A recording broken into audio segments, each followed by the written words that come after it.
Happy Sunday, everybody. Welcome to the TARDIS Zones Streamalong, the Season 2 finale. It's Doomsday. Yes, get the hankies ready because this is going to be a very emotional one. I have sent emails to everybody that is on the panel, so please check your emails. For some of you in the chat, please check your emails. We've already got one person standing by. We will get them on in a few minutes, but as I said, we got Doomsday. So this is the way it's going. We're going to do the episode. So we're going to get everybody on. We're going to talk about 5 minutes about this episode. We're going to do the episode. It's only 45 minutes long, 50 minutes, right? After the episode, then we're going to talk about all the other stuff that's going on, okay? I want to just concentrate on doing the stream along, what we're here for. So we're going to do the episode first, and then any Doctor Who news that needs to be discussed, we're doing it after the episode. I'm not having any discussion about anything going on with Jodie Whittaker or Chris Chibnall before the stream. After we finish the episode, we could talk about it to our heart's content. I want to get the episode done, to be honest with you, because, you know, as I said, we've been getting a few complaints that, you know, some people come to watch the episode and then they like to go, but if we're talking for over an hour and a half, and then we watch the story, you know, last night's stream was 5 hours again. You know what I mean? I mean, like the episode is what? The story is only what? Altogether, what? Five episodes, 5 stories, 20 minutes long. Yeah, we shouldn't be on for 5 hours, but it's because we always have a chat. So when we come back after the 2-week break, we'll be just getting straight into it. And then whatever Doctor Who news that needs to be discussed, if there is any, we'll do it after the story. Because some people are leaving the panel because we're talking too long, and then they have to leave during the episode as well. And I don't think that's a good look, to be quite honest with you. We all like to keep everybody in on the panel while we're doing the story, because it gets messy that way. So yeah, I've sent the link to everybody. We've got two guys waiting already. There we go. We got Rabbi, if you want to send the link to Adam. I don't know if Adam is joining us this week, but if you want to get in touch with him, because we do like his input, especially on the new Who watch-alongs. Thank you. I really appreciate that. He gives me a thumbs up there. Right, before we do start, though, I'm going to give you guys a bit of a shout-out because I haven't done it in a while. Because, you know, with the new formats and stuff, and I just haven't neglected you, but I should be paying a bit more attention. So I'll give you a shout-out. Because we read super chats out on air live, but the other chat we just let go, and then if there is anything of interest, we'll read it out, obviously. But so I'll give you all a shout out now. So we've got Charlotte. Welcome, Charlotte, and thank you yesterday for popping on. Sorry you couldn't stay for the whole lot, but it was really great to get your final vote and your input. And I hope you have your tissues ready, which you do. We got Geek Union here as well, who's joining us tonight, but we've also got Gary here as well. Gary Hewitt, welcome. Who else have we got? We've got Terrence here as well. Welcome, Terrence. Nice to have you here. Super John. We got Daniel, who's also with us tonight. Who else have we got? I did say Super John, didn't I? I did. We got Terrence. Problem Being is here as well. Welcome. We will be doing Lower Decks tomorrow. Definitely will throw out the two episode review. We'll do it tomorrow. We've got Tracy here as well. We got Chuckzilla. Welcome. And we got Stuart and John. And we got the King. Welcome. James Dawson is also here as well. If I have forgotten anybody, Dr. Dave it's just popped in. If I have forgotten anybody, please let me know. Right, let's bring on our guests. Let's get it done and over. Right, so I won't do big long intros, right? So because they're getting. Oh, Cheryl, have you fell out of the back there? You all right, love? Okay. She's having a shower. Thought she fell. That's all we need at the start of the stream. Me trying to rescue the wife out of the shower. What? Right. Let's bring you all on. He's a union, but he's a union for geeks. It's Geek Union. Welcome. Welcome. Hello. Hello, everyone. Nice to have you here. For the last one for 2 weeks now. This is the last one. We're taking a bit of a 2-week break. So, but it's a tearjerker. Are you looking forward to this one? Yeah, it's not too bad. I've never found it all that emotional as such. So I'm not going to be crying for this one. Okay. Well, you heartless man. Let's bring on someone that isn't heartless. Well, he kind of is because he's Davros. But he's from Scotland, so I suppose we can't hold that against him. It's Scottish Davros. Hello, panel, and hello, everybody in the chat. Welcome along to tonight's stream. You're more than welcome. Yourself, are you looking forward to this story? I have some in between opinions. It's like it's not as bad as what I thought, but it's still not exactly a great story. But we'll see as the episode progresses. Well, I'm looking forward to that. Do you know what? It's actually kind of interesting the way you're all speaking about it now. And it'll be interesting to see how you feel after the fact. Because last week, a lot of you were a bit like myself. The first part, we weren't really, this is not a two-parter that I really like. But I really did enjoy last week, I have to be honest. It's because you're watching it with friends. Yeah, that as well. But I think maybe it's because of the 2 years that we've had, and it does just make everything look better. But I'd hate to believe. I don't believe that. I think it is actually just because I watched it at the time. I probably didn't give it much grief because I don't like the whole romance thing. So I remember even when at the time I wasn't really interested. But this time round, I do seem to be more, laid back about it. We'll see when it gets to the part that I hate how I react. But I felt like it just drags on a little bit. Yeah, well, it does. It does. Most streams on YouTube this weekend have been lagging and buffering, says Nicholas Horton. So we'll just look out for that just in case. But let's bring him on because he's come a long way from a different planet. He came here for one reason and one reason only. And I got a new nickname for him. I came up with a new nickname. I am going to call him from now on the Boobinator. So I'd like to introduce the Boobinator. Oh my god! Yeah, it's actually true. I do have a Terminator-like vision. When I there's boobies.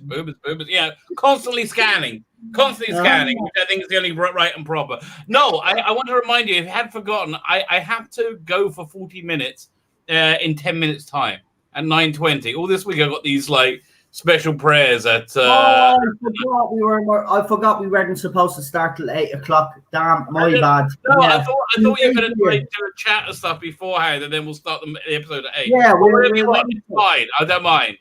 Right. Well, we will keep it on topic though, right? And we will discuss this episode beforehand because I think it will be actually good to see where people stand now before they watch the episode. And then we'll have a discussion obviously afterwards and see if our opinions change. Right. So I'm going into this very open-minded. I've never really. Here's the thing. When I first watched it, I was watching it with my daughter, all my kids. But my daughter was just love Rose, and she was so heartbroken with how they were separated. So I spent most of the time mopping her tearful brow, when she was like 4 or 5 at the time. So like, and I never really focused on the story. I never loved it, but I never hated it. I never had a problem with it. And so I liked last week's episode a lot. I was surprised how much I liked it. So I'm very with the very of mine. The Dr. Rose love relationship doesn't bother me because if it was like this one time they did it in Doctor Who, they did it one time, I can live with it. As long as they don't do it again, I'm fine. I listen, unless they do it with, I can't say.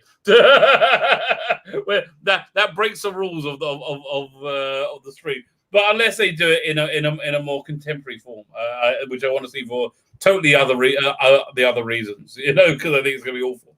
But listen, the Doctor and Rose, I'm fine with them being in love with her, right? And I'm also fine with it being a bit ambiguous as well, because he never actually says it. But then, again, the Julie Gardner and Rosley Davis and was it Phil Coulson? They disagree on what he's going to say to her before he cuts out. But I think he loved her. I'm with Julie Gardner on this one. I think he loved her. Yeah. And I'm kind of okay with it. Well, let's get everybody out. Everybody knows my opinion, so I'm not going to go into it because you all know my opinion. But we'll get everybody else's opinion on the past. So that's Rabbi's opinion. So let's see what Geek Union has to say about it.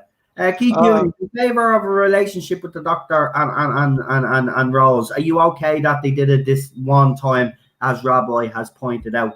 But I would say, well, it's more than one time because she is on a parallel universe with him.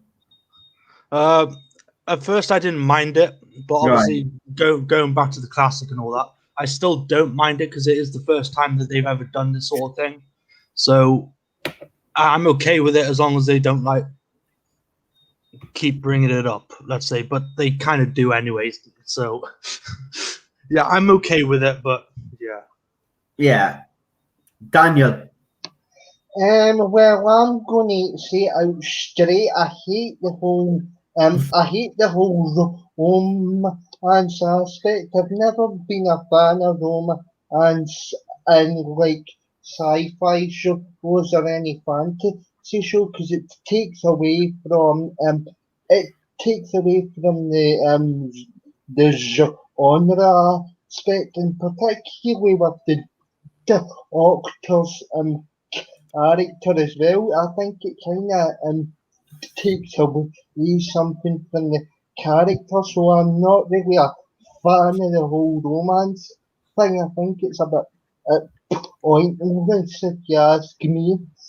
Yeah, well, I wouldn't be surprised if Chibnall goes and does it this year or next year. That's what I'm trying not to mention. But, we won't say more on that, but we'll later on, obviously, right? After we watch the episode, we will discuss that because that is something that has been floating about the last couple of years, and we know with who, and we know who the fans want to ship as well. So we will talk about that later on. That was my fault because I did bring it up, so I'm going to give myself a slap on the hand for bringing it up. But we will talk about it later because that is something very interesting to talk about. But going back to the whole thing, I think someone in the chat said it's okay for one time. He was still post-war and feels she pulled him back to his old self. Yeah, okay, I can buy that. I can buy that. But I still think, I don't know, it devalues the Doctor's character or something. And that's how I feel about it.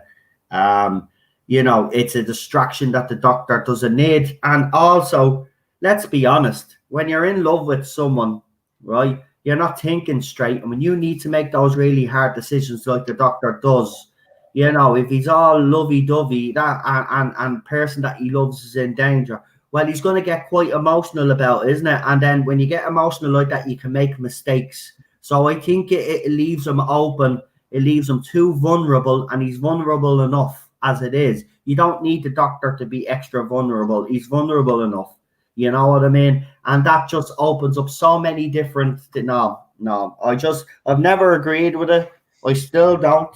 That's why in New Who, my favourite companion Doctor duo is always going to be Donna and David's Doctor. Yep. And I will say You And know, I you will can't argue say Bill and Peter Capaldi's Doctor as well. Now, I know she didn't get much of a run. She only got the one season. But I love that dynamic. that. It was a Like, great season. Fantastic yeah, freaking where season, she's kind of his student. I love that. That's the dynamic that I want. Yeah, So back to that dynamic, I'm happy. You can have the Doctor, you know, in love with a companion. You can have the companion in love with the Doctor, but not in a sexual way. You know, you can have it like they love each other, they do act for each other, but as like say a kind of a brother-sister relationship or something, or father-daughter relationship. You know, you'll take care of that person no matter what. But you know, it's not that other. No, when you start getting involved in that other love, that's when shit starts going wrong. But you know, listen, I'll say it like this: you gotta be a really good writer to pull it off. I don't think I really can't think of another writer other than Rusty Davis who could have really pulled it. Yeah, and even then, did he pull it off? Listen, half people say no, half people say yes. But you've got to, like, if you, I don't even think Moffat could pull it off. I think it really takes a high level talent. Exactly.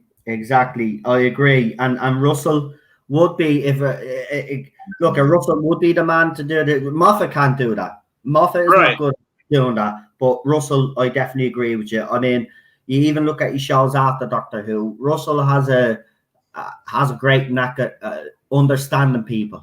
Yeah, that's what he knows. Did you ever listen to the Big Finish adaptation of his Virgin New Adventure book? No. What's it called again? Oh, Damaged Goods. Good book, very good book, and a really good adaptation. It's interesting. It's got a lot of similarities to the 2005 seasons. You can see. I'll share it with you. Maybe we could do a stream on it. It's an interesting one. Right. Okay. Yeah. I really have to bounce. I'm going to be back in about, I hope, half an hour, maybe 40 minutes. Okay. Grant, we'll have a chat and wait for you. Okay, obviously. But if you want to start the episode, go ahead and start. I'll catch up. It's fine. Okay. No, we'll wait. You're only going to be about a half an hour. We'll wait. It's only a half an hour, so we'll wait. Go ahead. Go ahead. Do what you have to do. Right. So I'll have you lads on for a while anyway, while Rabbi comes back. So we'll keep discussing, obviously. So I'll tell you what we'll do while we're waiting. We've obviously watched the 11. Is it 11? Yeah, 11 episodes. Because see, I forget that we were so spoiled back in the day. So let's go back and look back through season 2 briefly for the next 20 minutes or so before Rabbi comes back, and let's talk about your favorite episodes during this Streamalong panels. So we'll start with you, Daniel. Daniel, your favorite episodes, the ones that stood out for you in season 2, and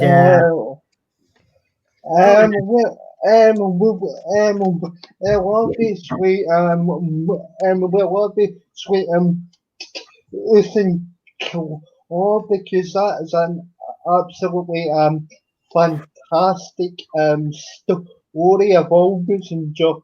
I love the whole aspect to the monks and the elves and the whole mythology and actually the inclusion of in Victoria as well, because I'm fascinated with that period in history, but as well school reading for obvious reasons actually, and you can kind of tell if it wasn't for that episode we wouldn't have got this Jane Adventures, which I also that's another good episode, and so is Girl on the Fireplace. Those are the main sort of standouts for me personally. Geek Union, where about you? Your favorite highlights of season 2 so far? Well, definitely school reunion because obviously Sarah Jane. I do quite like the first part of the Cybermen story, Rise of the Cybermen. I think it is because I like the whole concept of the parallel universes and multi-universes and all that. So, but for me, I've always preferred the first parts of two-parters, like the elevation rather than the conclusion. But with that said, I still do enjoy the Satan two-parter, even though I just kind of contradicts myself. Still not a huge fan of Love and Monsters or anything, but it's okay for what we had back in the day, I guess. Yeah, but overall, my favorite episode from this season is School Reunion because it made me fall in love with Sarah Jane Smith.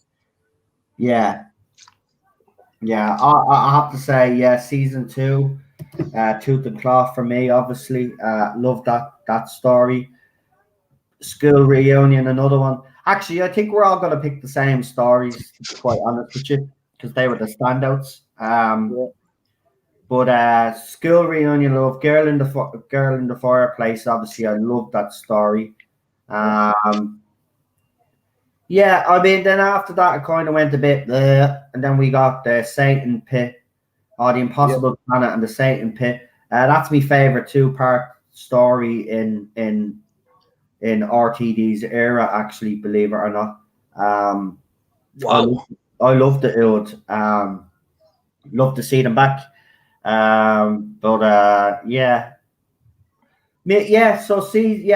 Next season I think is slightly better, to be honest with you. But season 2 was solid. I mean, from where they were at season 1, finding their feet, not knowing whether the show was actually going to continue, and then they got a second season, and then they did try go bigger. For the budget that he had, I think Russell T and his team did the Who fandom very proud.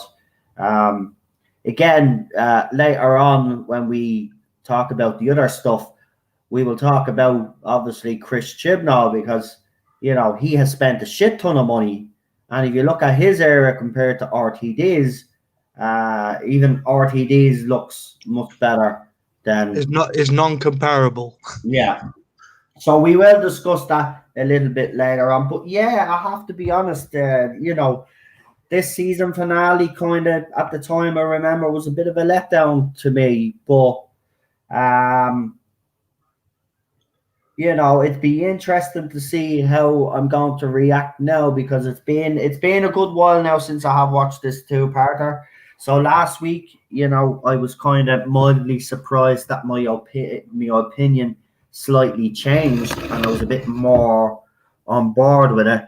So it'll be interesting to see if I'm going to be the same with the second episode now, this final. But it's those last 10 minutes. That's all it is for me. I mean, even the episode is, well, I mean, if you think about it, right, if I was being really harsh, you've got the Daleks and you've got the Cybermen in the one episode, right, in the one double bill.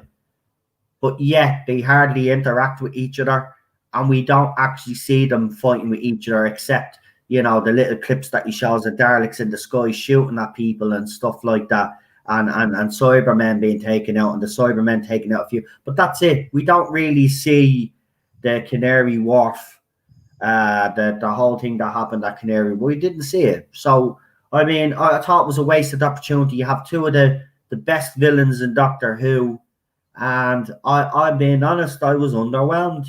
I was very underwhelmed. So it'll be interesting to see if I've changed my opinion. But if you have those two villains, you have to be doing something amazing. And again, we'll talk about the new showrunner. He's actually doing the same thing for his special that's coming up, but we'll discuss that a little bit later on as well. But again, it just seems to be,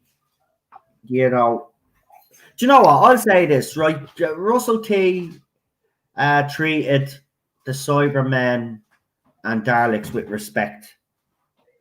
Moffat didn't.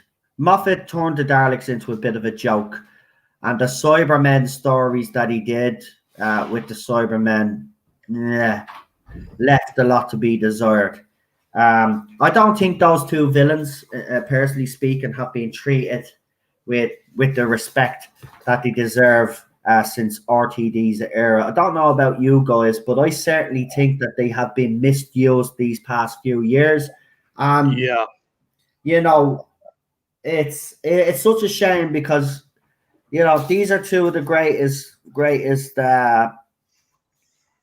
the ones that fans talk about. Look, I know they talk about Silurians and the Autons and the Sea Devils, but let's be honest, the Cybermen and the Dalek stories, especially in Classic Who, are probably some of the most iconic stories. So they've always been held to a high regard. But the last few years, you know, as I said, under Moffat especially, I don't think they've been treated with the respect. What do you guys think anyway? I definitely agree, but like Lee said in the chat, except for the final Cyberman story, The World of Nothing Time, like I really did enjoy that, even though he brought it back all the way to Mondasian Cybermen, but still Cybermen just in general. But yeah, definitely within Stephen Moffat's era of the show, Daleks I felt were really overused and weren't in that great of stories. Like the Victory of the Daleks, I know that was written by Mark Gatiss or whatever, but I felt like that wasn't that great of a story just overall. And then I don't even think we had a Dalek story in season 6, or maybe we did, I don't remember. But then we have Asylum of the Daleks, I think. It's like, that was an okay story, but only because of the first appearance of, air quotes, Clara. But yeah, definitely respected more within the RTD era rather than anyone else's era. Daniel, go ahead, mate. Yeah, I'm just getting the episode ready, but yeah, well, in terms of the way Stephen Moffat treated the Daleks and Cybermen, I don't think he particularly enjoyed actually writing for the Daleks in particular, because if you think about it, the Dalek stories in the Moffat era were kind of crappy, and like, to be honest with you, they were just a waste of time, because the Daleks weren't actually treated with very much respect, and I think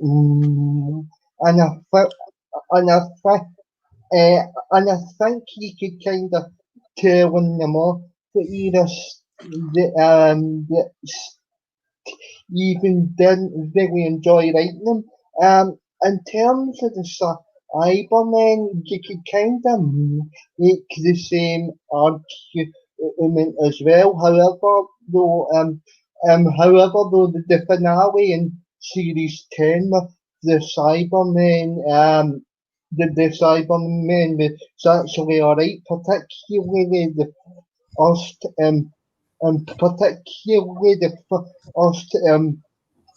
part of the series 10 finale, where the Mondasian Cybermen came back, and it actually felt as though the Cybermen had became a bit sinister. Or again, but overall, over the last sort of few years, the Daleks and the Cybermen and a general point have been so bad the way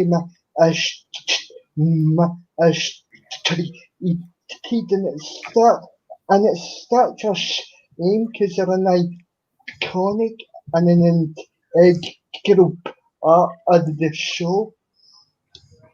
Yeah, I agree. The Daleks and certainly the Cybermen under Moffat could have been written a lot better. I'm not saying he didn't do or didn't write some good stories, but I mean, Victory of the Daleks is considered probably one of his best Dalek stories that he's done.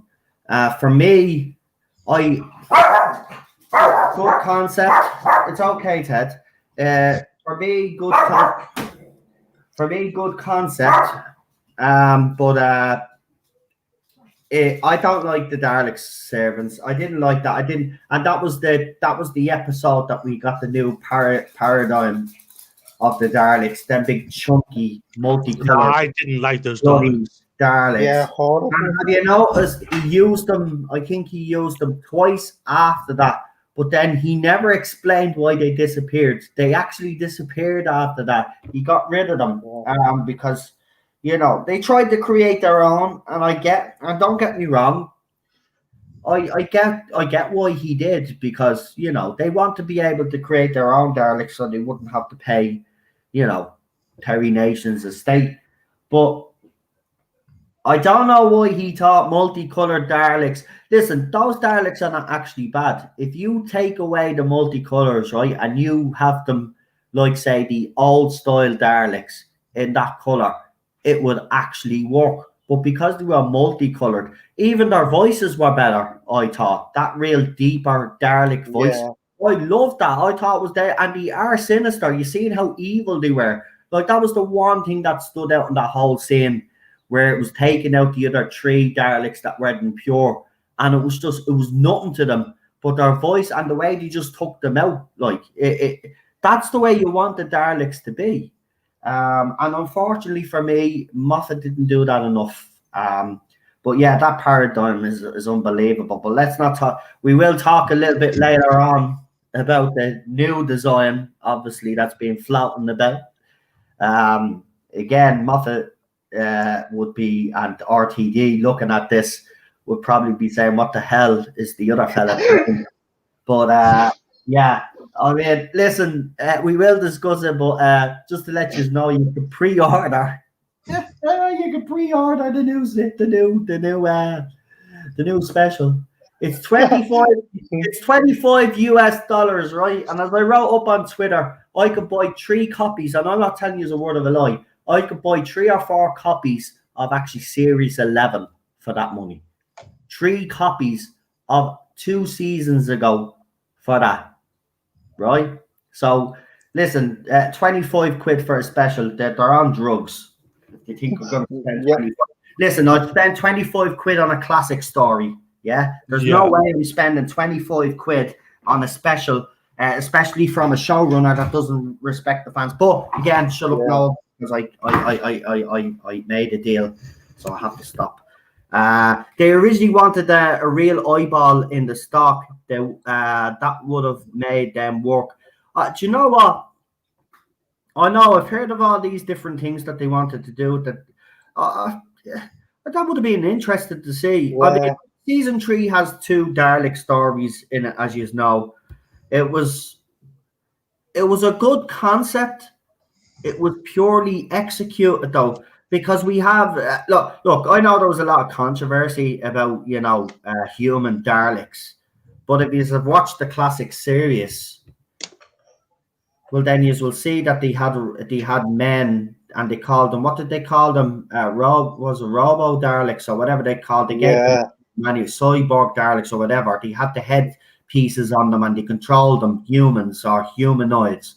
So they done it before. It was an interesting concept, and I did like when the Dalek revealed itself out of the casing.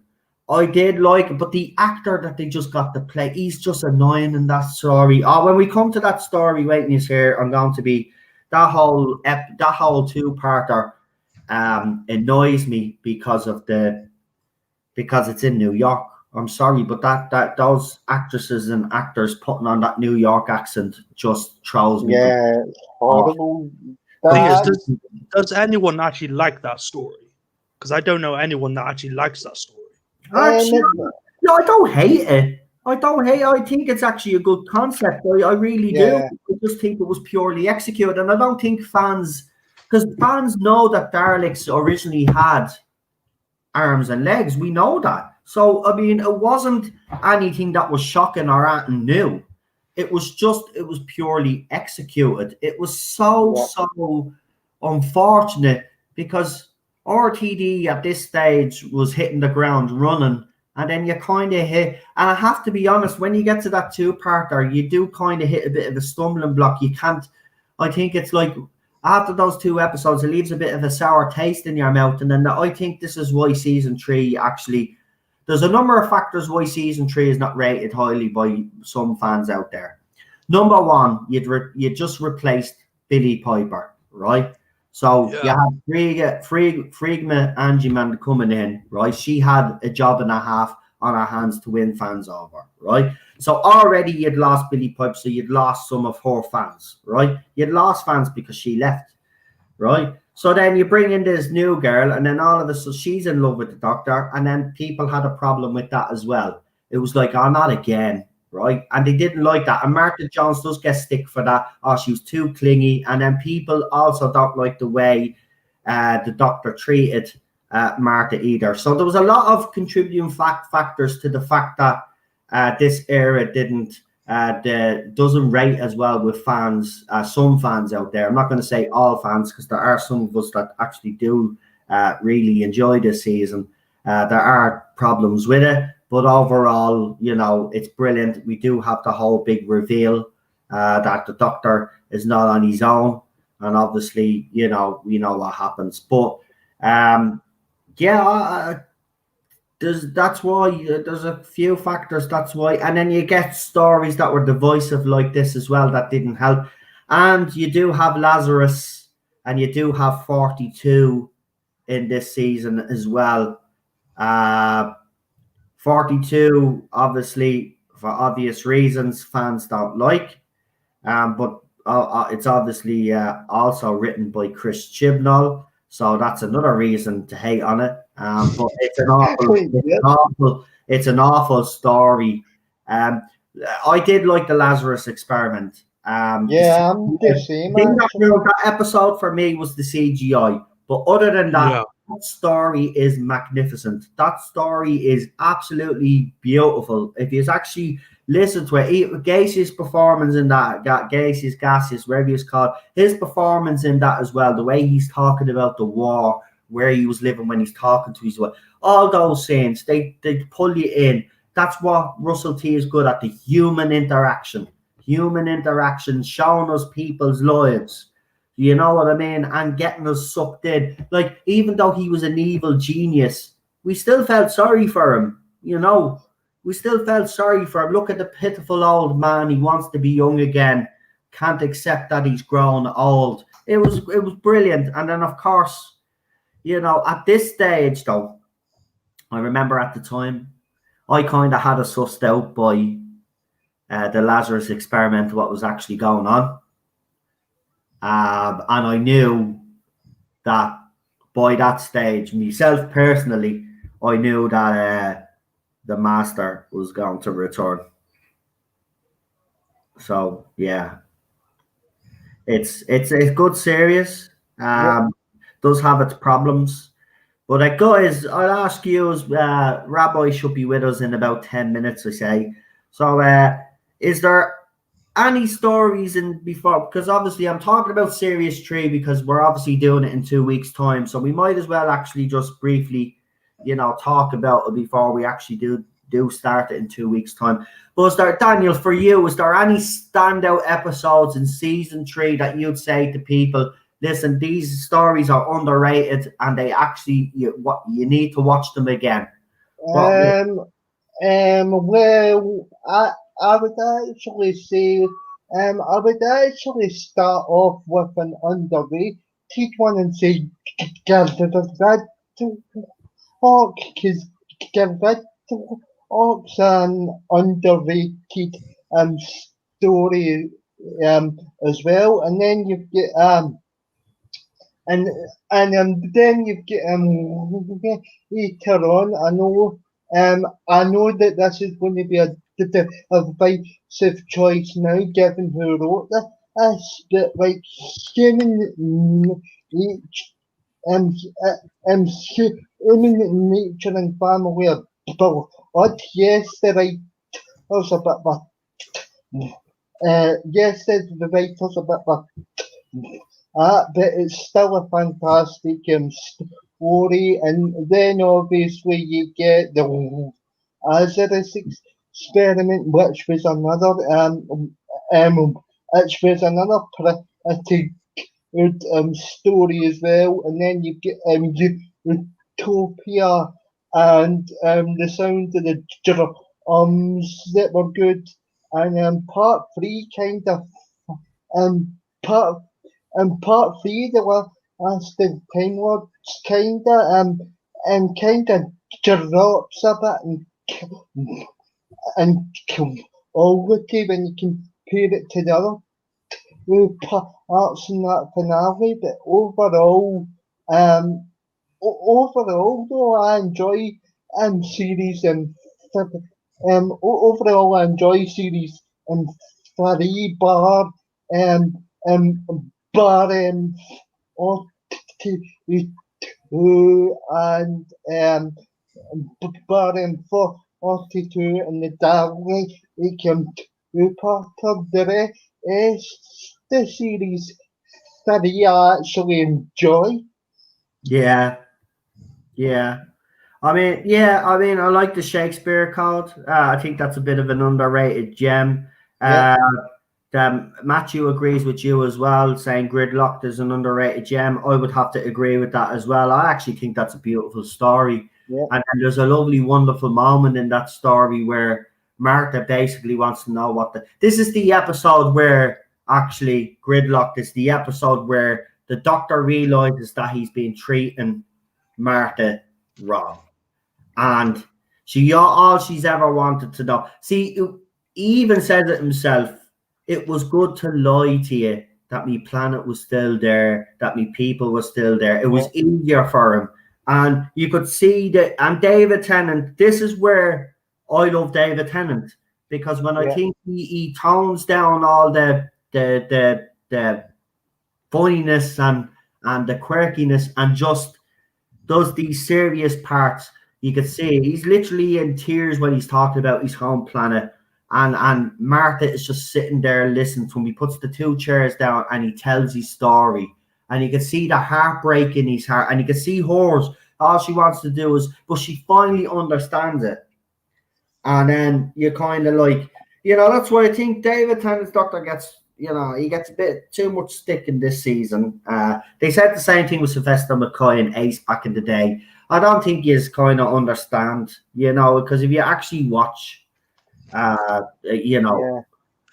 season 3, you will see that he's still going through trauma after just losing Rose. Of course, he doesn't notice that another girl has interest in him. Of course, he dismisses everything that he says. He just lost the love of his life, which I don't agree with, but he lost the love of his life. So I think people need to get over that. The fact that he treated her badly. He was going through a rough time. I'm not saying that's excusable, but you can understand it. And trust me, he made it up to Martha Jones. And in fairness, she also went out and saved his life. So Martha, for me, is an underrated companion. She's second to Donna Noble for me. People will be surprised. Where does Rose fit in your list? So for me, it's Donna. Then we've got Martha. Then we've got Bill Potts. Then we've got Amy. Then we've got Rose, and then we've got Clara. Clara will always be last in my list for companions. And it's because the way she was written. It's not Clara's character at all. Victorian Clara I loved. And if Moffat had stuck with Victorian Clara all the way through the show, I would have been a happy camper. But when you start giving all these different versions of her, and then we got the Clara that we got, the impossible girl, souffle girl, whatever you want to bleed and call her, then that's when the show went ridiculous. And by the way, in my opinion, she should have left when Matt Smith left. Yeah. I don't think she should have stuck around with Capaldi, even though I have to be honest, they did work well together. And I do love that scene where Matt Smith's doctor is talking to her on the phone and Peter Capaldi's doctor is there and you can see his face and he's just waiting for approval. You can see he's just waiting for her to realize, I'm still the doctor. I know I've changed, but I'm still the doctor. And then she gives him a hug. I love that scene. I really do. See, Moffat can hit the soft spot when he wanted to. Yeah. But he was more about the he just wanted to try blow us away every time, but he didn't. Right, guys, what do you use? I mean, stories that you wouldn't recommend in season 3. Knockies ourselves out. We'll go with you first, Daniel. Episodes you would not recommend in series 3. Well, as I said, there's only 3 stories that I hate. So, like, and they're a bit out in my opinion. You get the Dalek, you get the Dalek 2-parter that was badly executed, but on good concept, and for Orchid is just compelling. I don't like 42 at all. 42 is and it's absolutely ridiculous. It's absolutely ridiculous. So yeah, those 30 episodes are those 30 episodes are the episodes that I wouldn't recommend. The rest of the series is perfectly enjoyable in my opinion for series 30. Yeah, Geek Union, yourself, would you agree with Daniel, or do you have different? Mine is going to be a very short answer. I agree with Dan the whole way. Like, it's them 3 episodes that kind of bring the series down, like, a point for me. But overall, the majority of the episodes are pretty decent. Yeah. See, here's the thing. I think Whovians even today, if that's what you want to even call them. But I think what fans tend to forget, especially the ones today, is that, even though RTD's era is generally praised, we do have our problems with it.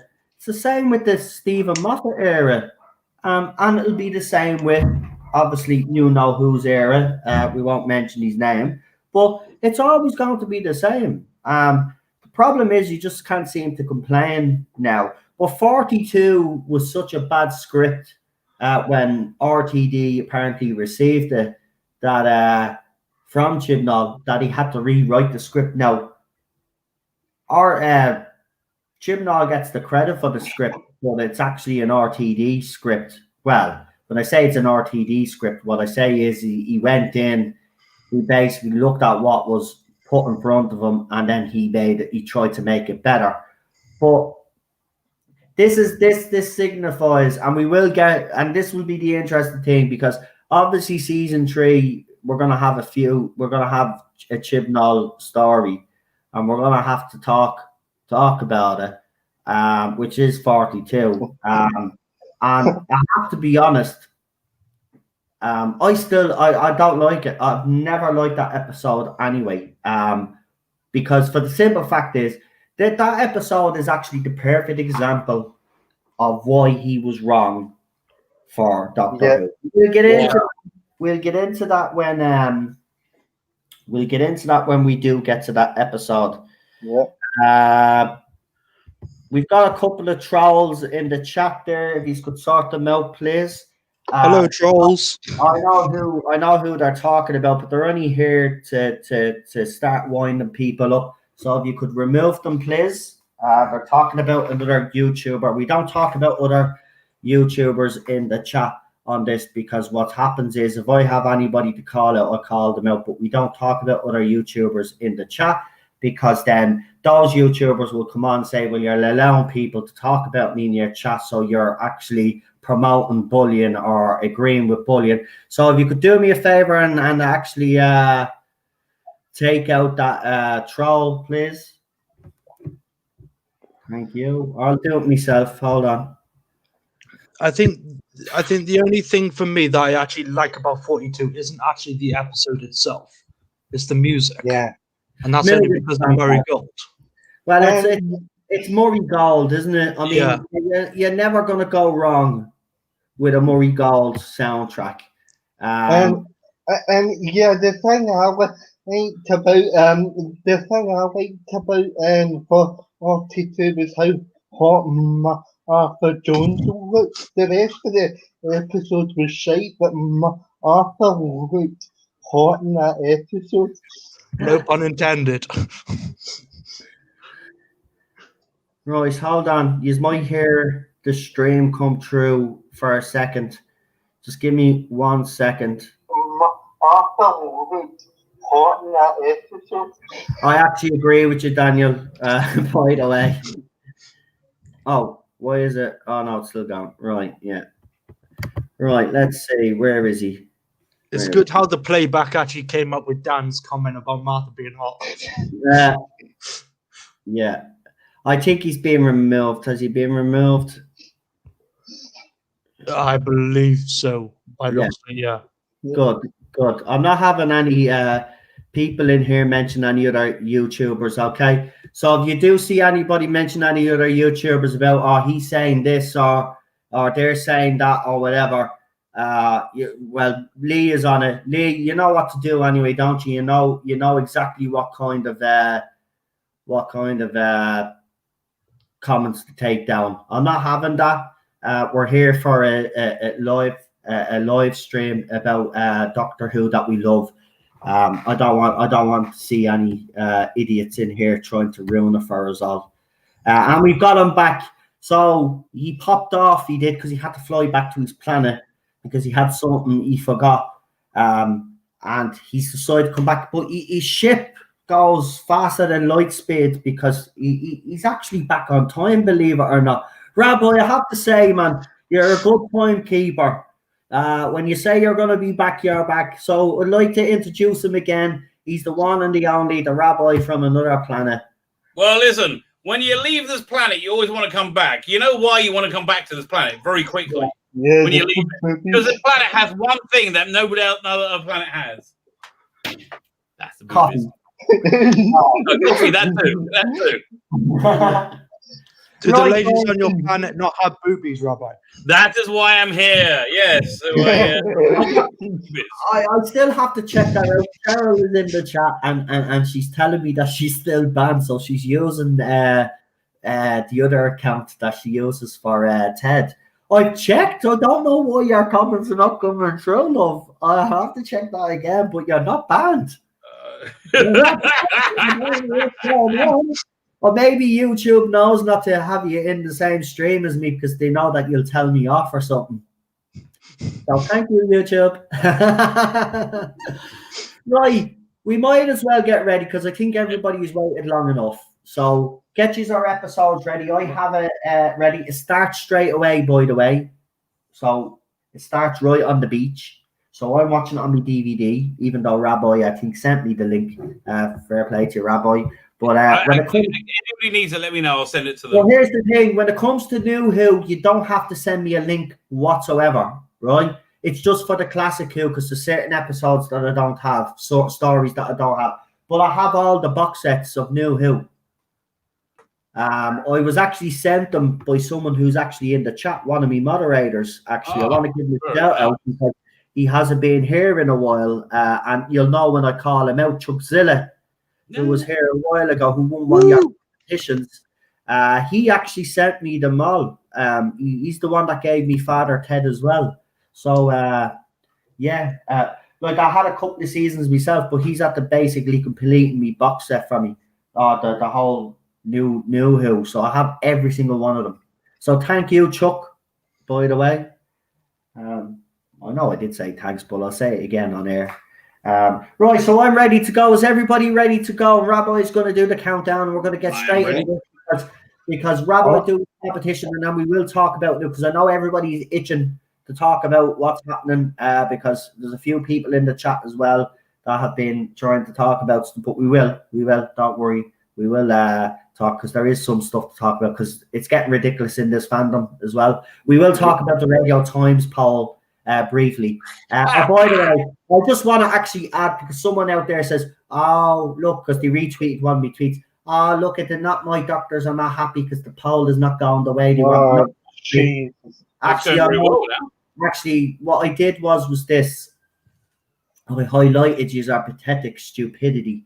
That you need to actually go in and try rig a poll to make someone look better than they actually are shows how pathetic you actually are. And Radio Times did the exact same poll a few months back, and David Tennant won. Tom Baker came second. Now, any Doctor Who poll for anybody knows this fandom well knows since David Tennant has come on the scene that two doctors always win first and second place in those polls when they do one. And it's David Tennant and Tom Baker always rotates.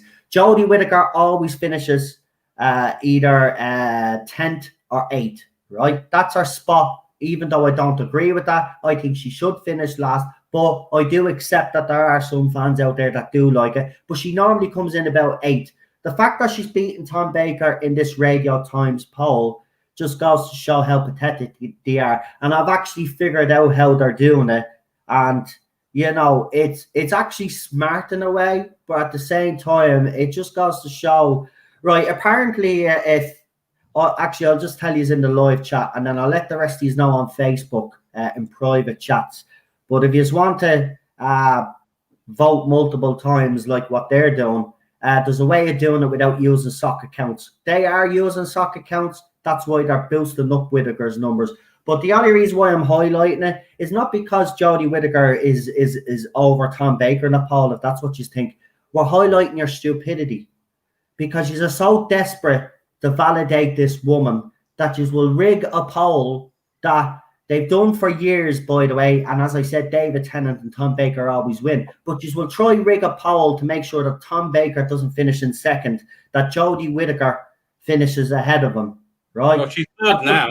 But here's the thing, you might have rigged the poll, right? But David Tennant is still winning. So even after all you are rigging, David Tennant is going to win that poll. It doesn't matter where Tom Baker finishes in this poll. We know where he actually really finishes, right? So it doesn't matter what you do. Doesn't matter what you do. You will never be able to validate this woman or her era. It's going to be quickly forgotten. Trust me. And that's all I'll say on that until we do actually talk about it a little bit after this stream. But let's get into it anyway, Rabbi. Is everybody ready? Fingers on your play buttons. Let's 5, 4, 3, 2, 1. Press play now. And she's on the beach. And her name is Rose Tyler. It is. And this is the story of how she died. Actually, when I did hear that in the very first trailer, when we first watched it back in the day, I said, Rose is going to die? I know. I thought that was the entire reason they did this. Yeah. Well, technically she did. Yeah. I guess so. Well, she did because she was pronounced dead on her world.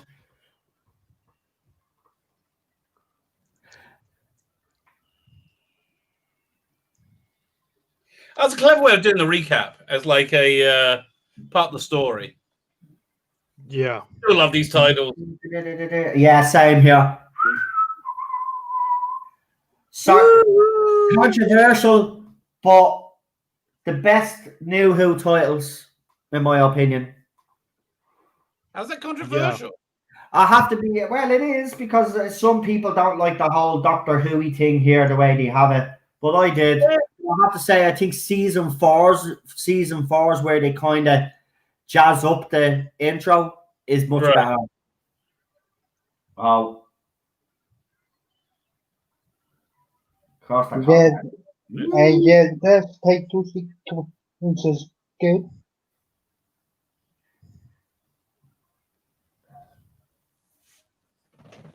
A human. She didn't even say human. She said a human.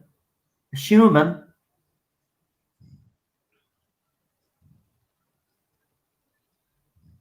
I think I'm a couple of seconds behind you guys, because I was being a bit of a bitch. I knew what the Genesis arc was as well. I had this actually pretty figured out by Right. now. Do you know why? Because RTD, even though he's very clever, he's also very stupid because he says Genesis arc, right? And then I was thinking, okay, it's got Daleks in it, but how it's got Daleks in it, I just haven't figured out yet. But you know why I knew it had Daleks in it? Because he's playing the fucking Dalek team right now.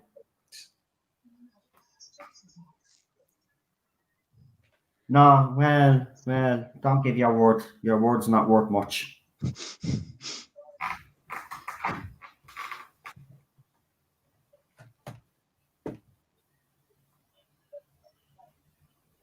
Wow.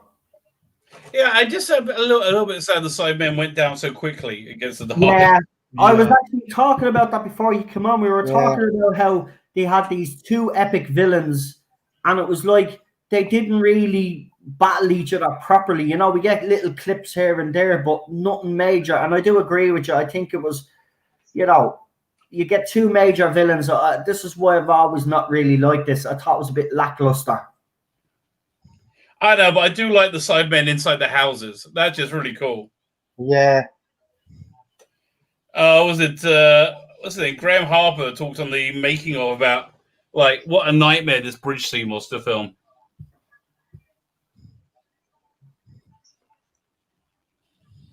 Well, I got the Cybermen.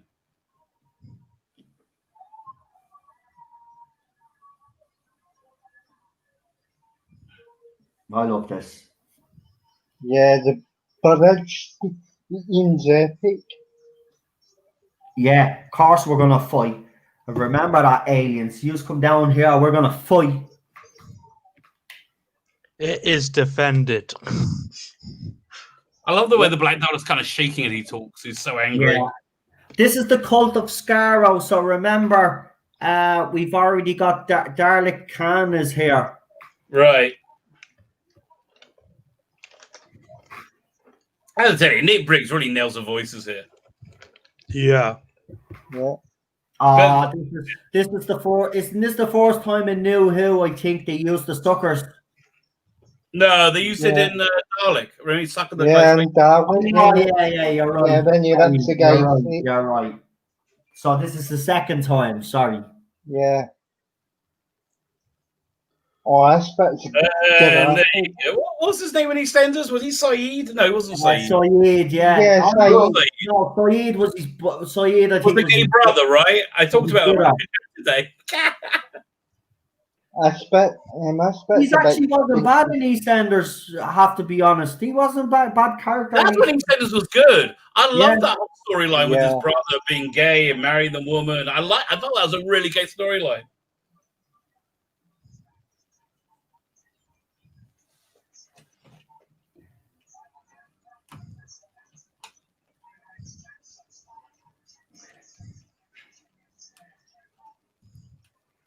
Yeah, this turns into a bit of a Twitter spat really quickly, doesn't it? Yeah. The Cybermen. Here it is. This is the bitch fight of Canary Wharf or something they call it. Yeah. This was brilliant, but this is where I was expecting it to kick off. Right, it was a bit. Yeah. Holy shit! There's big explosions outside again. Oh man, we're going on lockdown on Friday for 3 weeks. Dick is we're already back in lockdown here, right? Oh yeah, I love this bit. It's like a social media spat. You're right. It really is, isn't it? You tell me, how does the Cult of Scarrow not know about the Cybermen though? Yeah, I know. It makes no sense. Yeah, it's a good point. You think you would. No, they do know who they are. They just had to, because they were in the void for so long. They had to reconnect with. Remember, that's why they right, you're correct. And stuff. They escaped during the Time War. Do you remember? This is the whole thing. They escaped. Yeah. Actually, if you want to actually know what happened, Dalek Khan after he at the end of this, where he dematerializes, where he disappears. Emergency there's an animation that some Doctor Who fan done that explains the whole. I actually think it's rather cool. To be honest, Davros and all is in the story. Davros sends Dalek Khan back. It's Yeah, I saw that. Yeah, it's actually very good. I think it's good, and that's Yeah. a fan. You know, the imagination of fans is unbelievable. Actually, if you like doing a bit of reading as well, Paul, what's he go under? It's Paul Troughton. He goes under Best Who on Twitter. He writes Doctor Who stories that does classic Doctors. So he continues. He does his own little stories about, you know, some of the stories that he's watched and then what happened kind of next. He does his own. So he's been throwing up his own stories the last few weeks up on Twitter. Go and check them, and Sideways Who as well. Go and check out all of those guys. And as you know, ourselves, we have a little superstar in the chat as well. And Problem Being, who has recently just finished, if I'm correct, Black Glove Studios audio. If you haven't checked out their audios, they do some great Doctor Who stories, and our own Lee, Problem Being, is featuring in one. So yeah, give Lee a bit of love there in the chat, guys. Yeah, all hail me.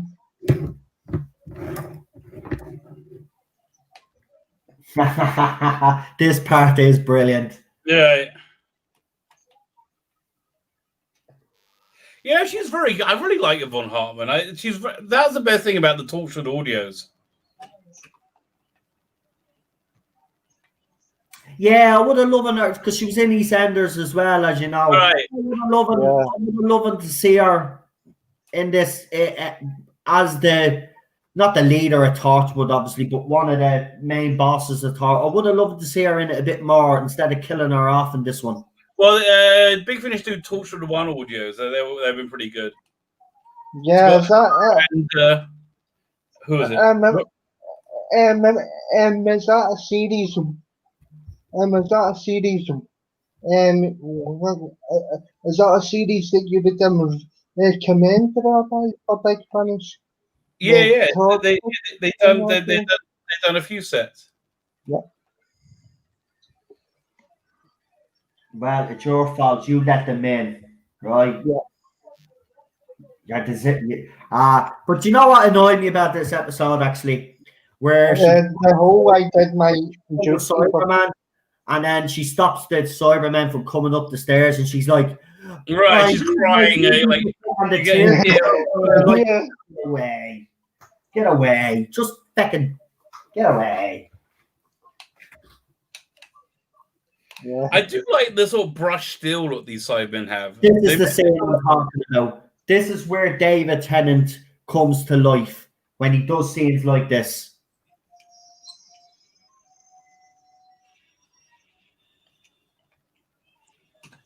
Yeah. Well, a few Cybermen heads got.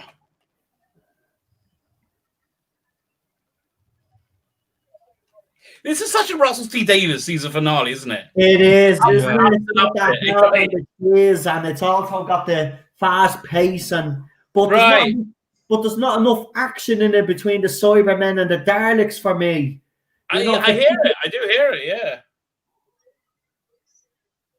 I loved how Jackie and Teddy's terrier tales, or I should say, the wife says, "Can I just say how much I love they gave Jackie more of a role." Right. She's great when you let her off the leash. Listen, she's brilliant in this episode. She was also brilliant in Love and Monsters. Jackie Tyler is an underrated. Is underrated in Doctor Who. I think she's brilliant as Billy Piper's ma. Or Yeah, she's great. And when lockdown came, she did a lovely video, and she still as nice as she was back then. Lovely woman. Love Jackie. She'll never be forever known as "I'm gonna get killed by a Christmas tree." Yeah. Got a great line in this one. It's like, "Oh, they're gonna download me." Or... Yeah. Or the other line in what's the Slovene episode? It's the thing, it's the Slovene, and she's doing the arms. She's doing the arms on the phone. Yeah. She's brilliant. Or the first time she flirted with the doctor. Oh, Jackie is just. I mean, she's not even a major character. But but she gives a long shadow, doesn't she? But even he was able to get a character like Jackie and make you fall in love with her, feel her emotion. I mean, because coming up shortly, everybody's going to be crying because she's going to meet Pete again. And if you're not, if your heart made of stone, then you're not going to cry. I'm being honest. It's good. It's good on the emotion strings as well. Oh yes, yeah. This is definitely a 10 on the emotional scale. Yeah.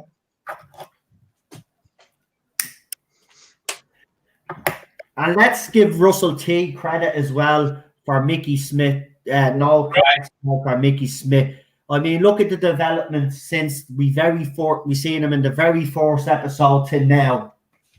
Exactly. Yeah. He has grown so much. And the thing is, you've grown to love these characters as well by now. Exactly. And listen, I know he's come out with some crap lately, but I would distinguish that from his performance. Yeah, listen, everybody can get caught up in insane times, which is what's going on. So I don't take any notice of that. At the end of the day, I judge him on Doctor Who. When he was on Doctor Who, he did what he had to do, and he made us all fall in love with the character Mickey Smith. So that's down to Noel Clarke. So, you know, and he is a great writer, and he is a great director and producer. Right. I'd love to see him as showrunner. Yeah. He'll be a great showrunner and star. I would like that would be really, really cool.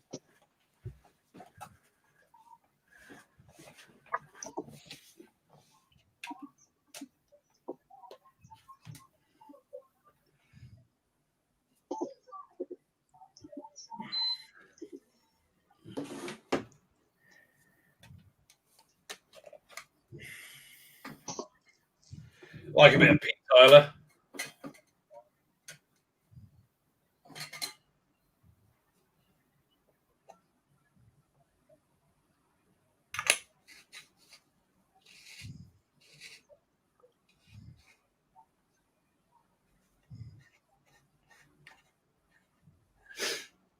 I do like their big guns. Yeah. I bet you do, Rabbi. The rabbi doesn't go both ways. I have no trouble if anybody does, but there's the rabbi has very specific taste.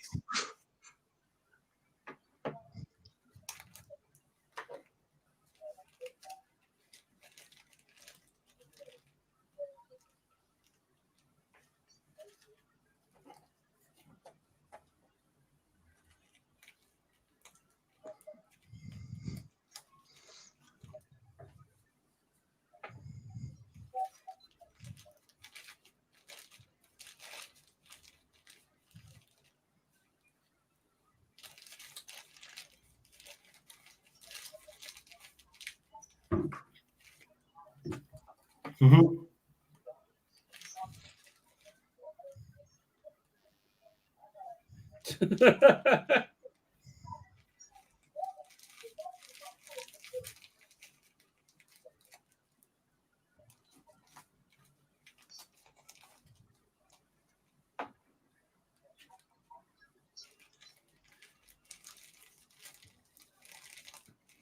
He knew what he was doing. He's very manipulative here, isn't he? He is. but he's always been a little bit like that, and I don't have a problem with that though. Right, because he's always got that going on underneath. Right. Yeah. Oh, here comes and here comes the emotional bit. No.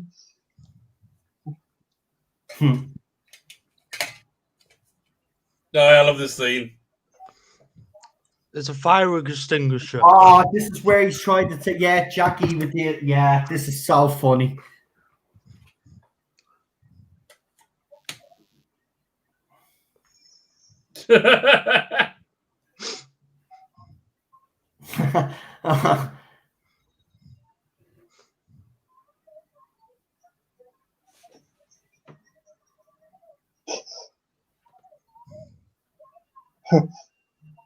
I love that. He was at the wedding. It's such a good little line. Oh, he was at the wedding. You got her name wrong. This is.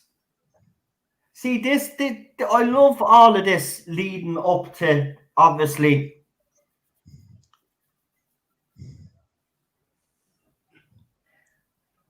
I forgot how much I like this Cyberman design. Yeah, it's still not. No, I know you like it. I'm still not a fan. I don't know why. I just don't like. I love that heavy, like brushed steel look. It just makes him feel real to me.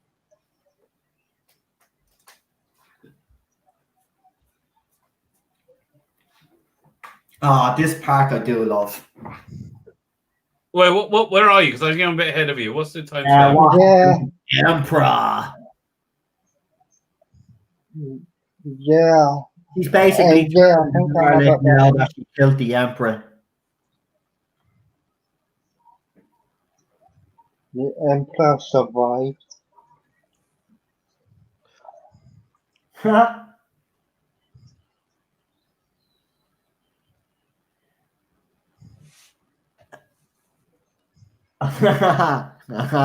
Here we go.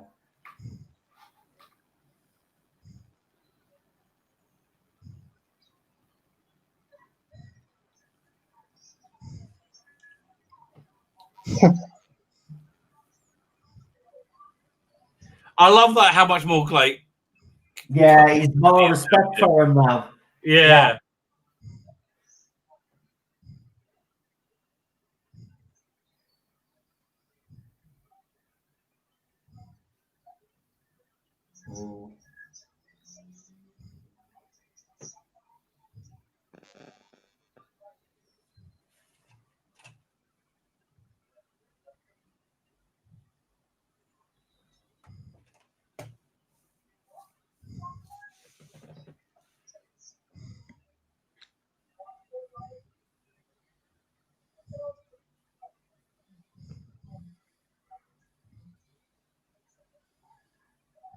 Mm-hmm.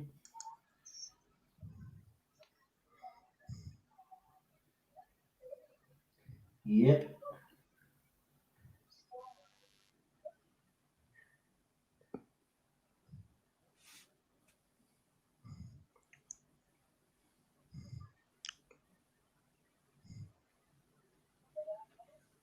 I'm sucked into this. Totally sucked into I know. Sorry, folks, if we are a little I bit. know. It's just so good.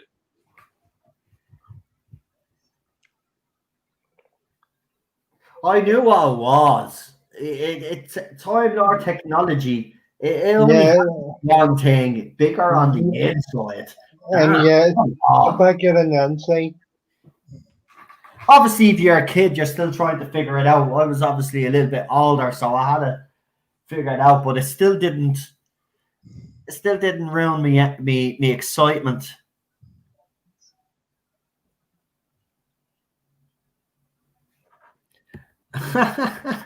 Social interaction will cease. The Daleks predicted 2020. I know, that was funny. Cheryl's on a roll today with the jokes. Yeah.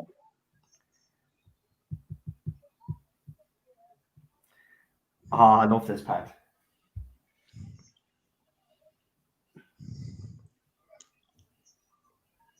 He loves blowing shit up, though, doesn't he? He does. Basically, he wants to do an Avengers movie, right? If anybody could do that multi-platform story that they had with all the doctors, it would have Wouldn't that be great?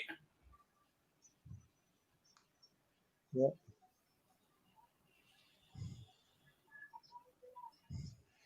Like, I wish they would just kill one. Or just one of the average Daleks. Yeah. Oh, there you go, Mickey. Whoopsie. Oh.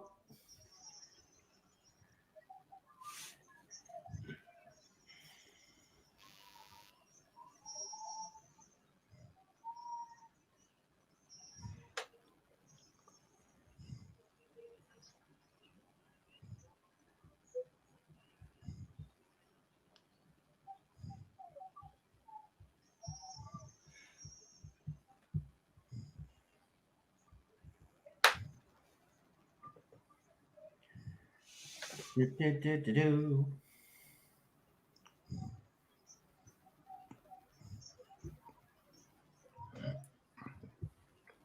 Oh, no, go wrong way, Jackie. Oh, this is it, though. Yeah. This is Yeah, it. here we go. I tell you, we've seen this corridor so many times now, haven't we? Yeah. Yeah. Here we go. Oh, I love this scene. I know, because she thinks it's all an illusion. Right. Yeah, here we go. Right. And here we go. Oh, this is a brilliant scene. I love when she tells him to shut up. Yes. Oh,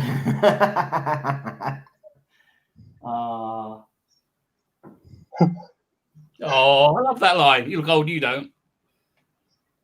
He's got away with the ladies. Yeah. I'm a couple of seconds behind you. I love the way he tries to not get emotionally involved, and then he just can't help himself. Right. Look at them all looking. There was never anybody else, and they're all looking at each other.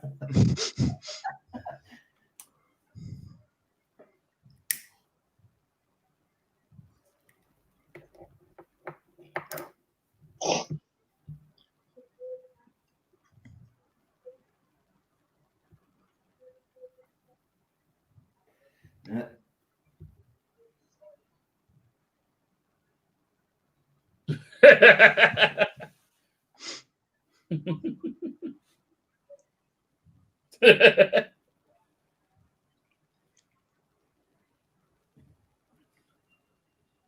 This is just like I can't believe I forgot this scene. It's so beautiful. I know. Yeah, as it's. I mean, as it's perfect. But he can't help himself here. Look, he doesn't know what to.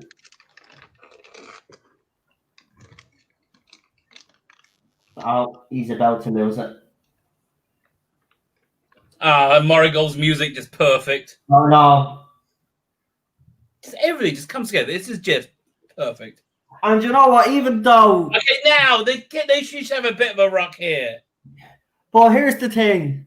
Even though we knew the original Pete was dead, right? Right. And Bill, it still didn't make a difference. Everybody was egging this on when they seen this scene. They just wanted the two of them to end up together. And then it does have a nice little, she ends up pregnant again. All right. Tony.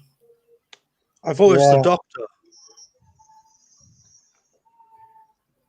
No, they call the baby Tony. He wants them to call the baby the doctor.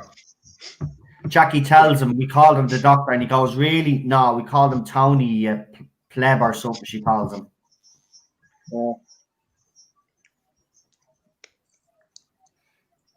Yeah, okay. The Rossi Davis here is just a wonderful blend of fantasy and the domestic, right? Mundane domestic. Yeah.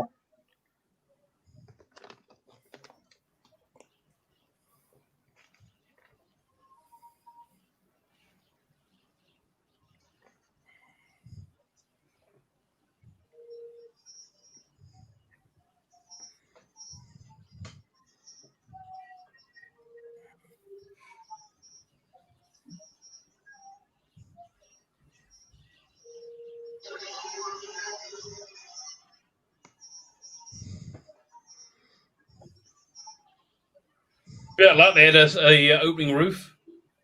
Yeah.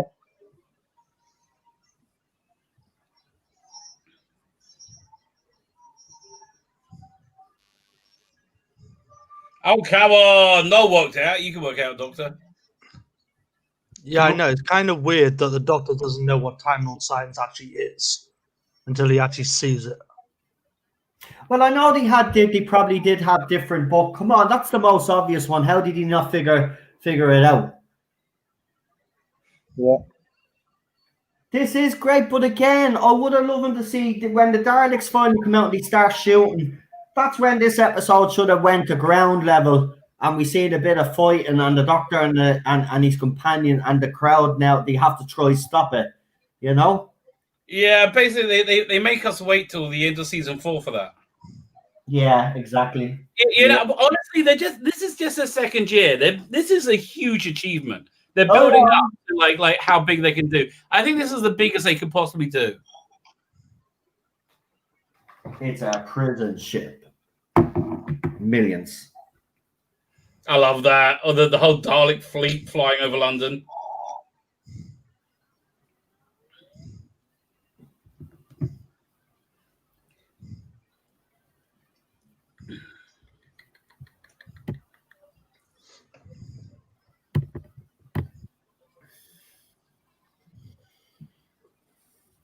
Say, I would have loved a bit more of a battle here, and we just didn't get it. Right, exactly. But you're right, we do. He does give it to us in season 4 because this is the thing about RTD. He listens to criticism, and at the time, people did feel a bit underwhelmed by this, and he took it on board. Right.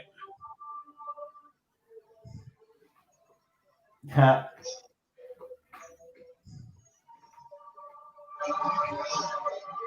I can hear some of his playback there. Yeah, so you have to turn it down because yesterday I got a copyright claim on yesterday's stream. I didn't hear anybody. No, I accidentally shot. Remember when I showed you the enemy of the world colored? Well, I literally played 2 seconds of that theme tune, and because I played 2 seconds, That'll do it. Copyright claim, baby. Yeah, so we can't have any interference. So if there is, please mute your mic until we're ready to talk, because seriously, it's killing the channel. This was good. Right.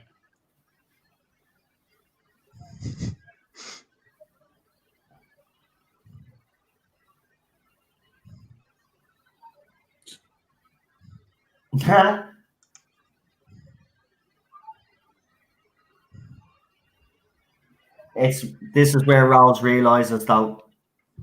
Yeah.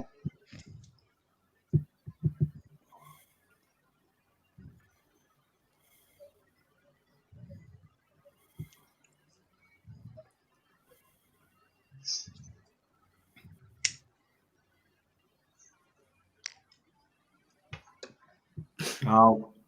Yeah, she's working out. Yeah. I have to say, I know she annoyed me, but I was actually kind of pissed that she was leaving. I think we've been. I want to like it. Now we're watching her seasons again. I haven't found her annoying at all.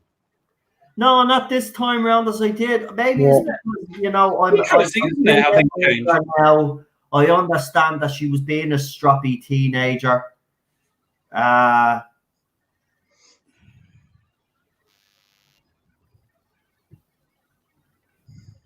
So yeah.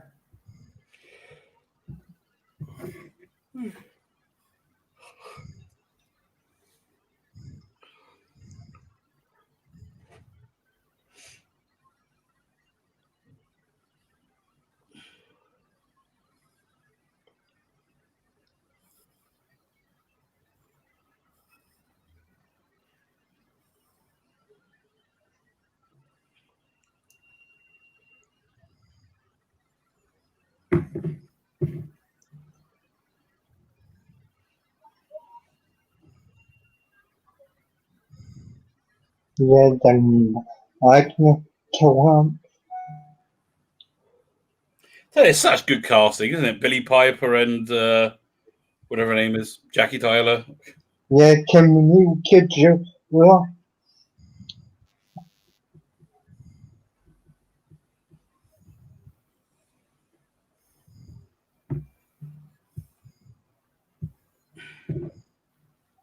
Oh.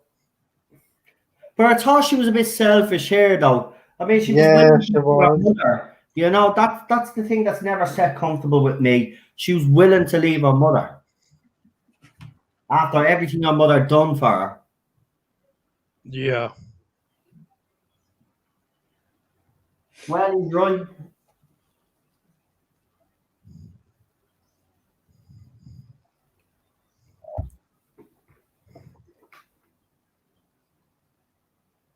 Wow. It's just good. I'm sorry. It's fantastic. Actually, I'm enjoying the second part a bit better than I thought. Yeah, so far I'm okay because we haven't got to the music yet. Yeah. We're flying up against the wall yet. Yeah. But I thought, I have to be honest, when she let go of the thing and I thought she was going to be sucked into the void, I had my heart in my mouth. I thought, oh no, she doesn't deserve this. I hate this part. Oh yeah, I love this bit. You do, don't you? Yeah. I like a bit of a Von Hartman. Ah, yeah. It makes no sense. It doesn't. No, we've seen that sort of thing before. Overcoming cyber programming. Yeah, but they don't have tear ducts. Ah, but that's how upset she was. She leaked oil. She's that upset. Again, guys, I'm a couple of seconds behind because I was being a bit. Yeah, my phone just went a bit gaga. temperamental. I mean, when I played it, there was a second delay because I had paused it. So I'm a couple of seconds behind. They've literally pulled up the levers now. Eden's in start banging the Daleks. I'm still to get to that bit where they're on the levers bit, right? Well, here's the thing. If he sucked all the Daleks into the void, right, then how did they end up coming back?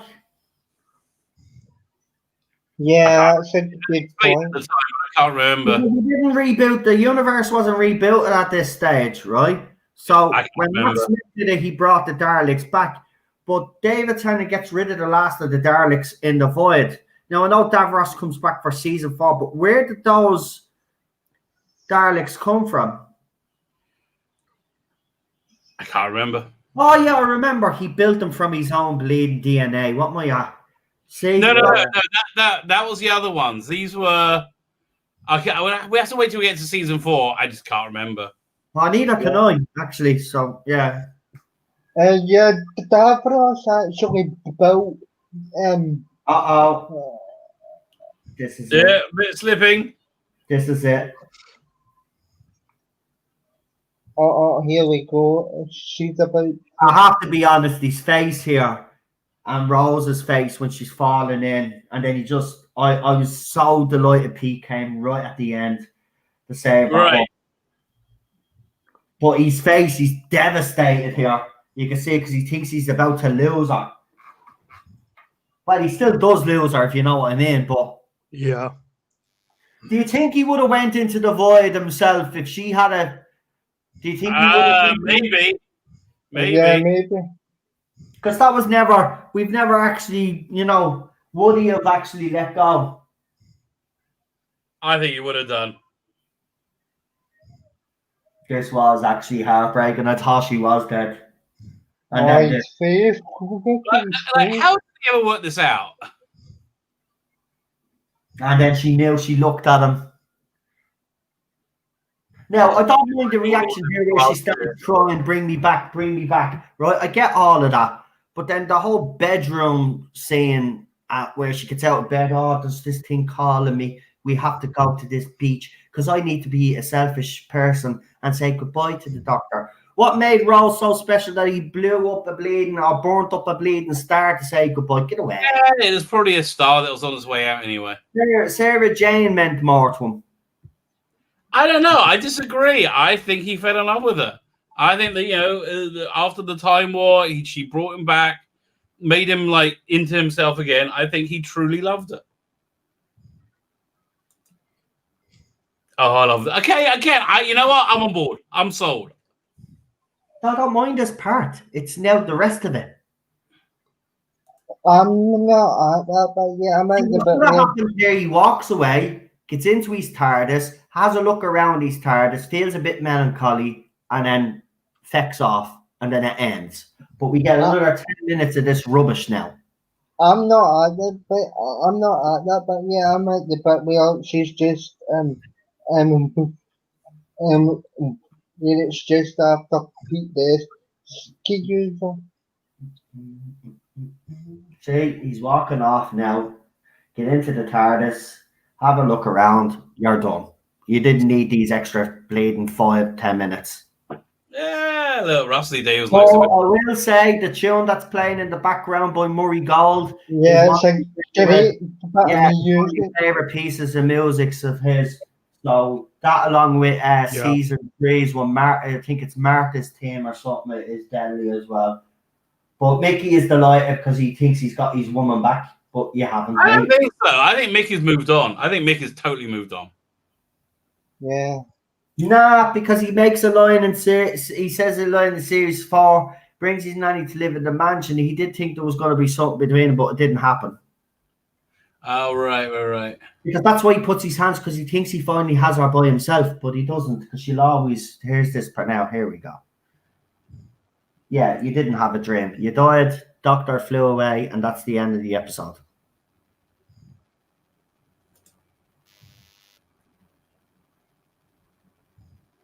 Wow.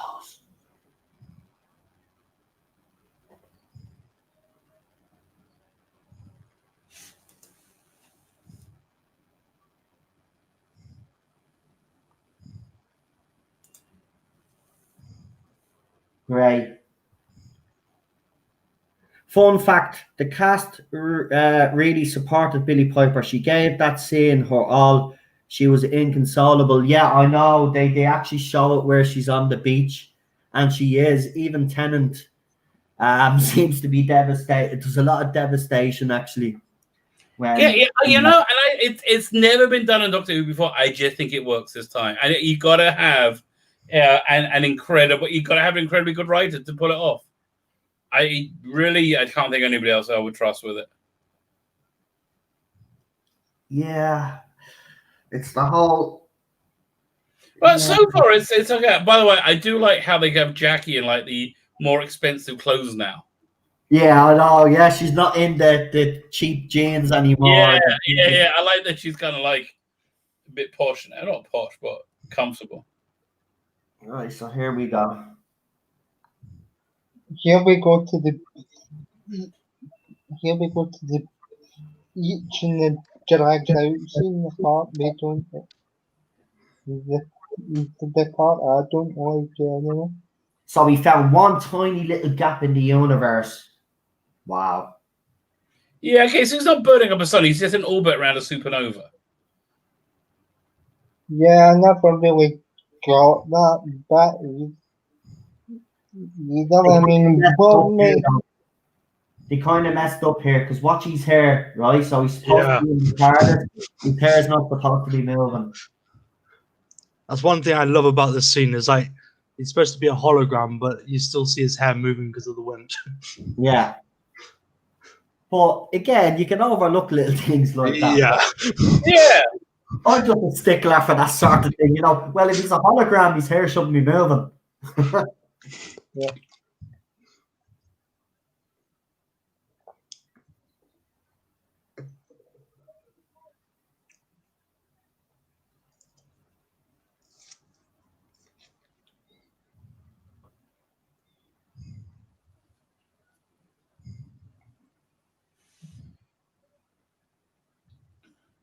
Yeah, he's here.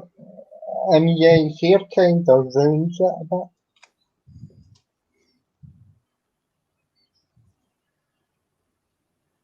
Yeah, she really does actually lose her shit. I can't actually even watch the extras of this because she really actually upsets me. Right. See, seriously, did she get that emotional? Oh, and the extras, because I've never seen the extras to this episode. Oh, there's actually an extra little scene where, not in this one, but when they do go back to Bad Wolf Bay in Series 4, he gives a Yeah. little of his TARDIS to the Parallel Doctor. Right. I think a bit out of control. They shouldn't have, because if they hadn't used their head in the situation that we're in now, fans will say, "Oh, let's bring back David Tennant," and people say, "Well, that wouldn't make sense." Well, it does. We got a parallel universe Doctor with his own TARDIS. Do you remember that? They did that in Big Finish for a couple of short trips. Yeah. Oh, there, she's dead.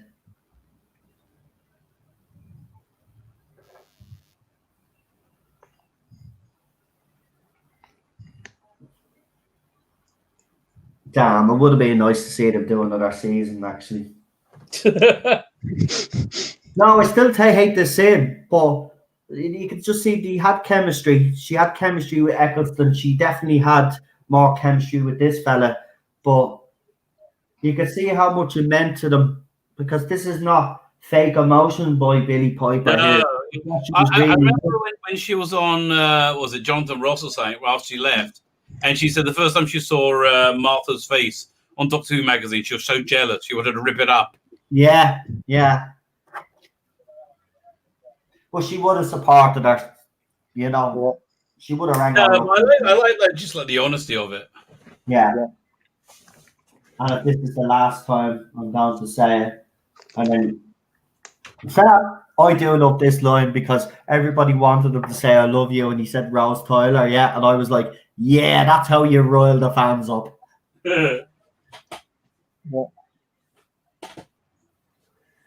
Yeah, this is where she actually loses her shit, and they actually show us. So she runs to Jackie in this scene, but when they call cut, she's still fucking devastated. They literally all run over to her, and yeah. I do agree with you, Rabbi. I do think he was. I think you're right. I think he was in love with her, but I still don't agree with it. But I know, but you know what? They had the perfect ending for this episode in like a minute or so. So they don't leave you on a bummer. Yeah.